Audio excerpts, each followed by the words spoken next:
Туура жазуу тилиңизди сүйгөнүңүздүн эң чоң далили.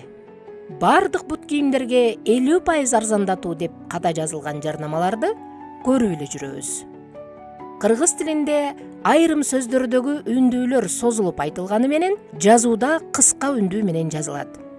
Бардык деп айтабыз, бардык деп жазабыз. Үй бүлө деп айтылат, үй бүлө деп жазылат.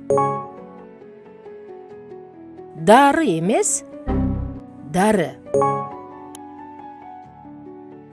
Дарыкана эмес, дарыкана. Жээнтек деп айтабыз, жээнтек деп жазабыз. Ал эми кээ бир сөздөрдү айтууда үндүүлөр кыска айтылганы менен жазууда созулма үндүү менен жазылат. Борсок, курдак, чогуу.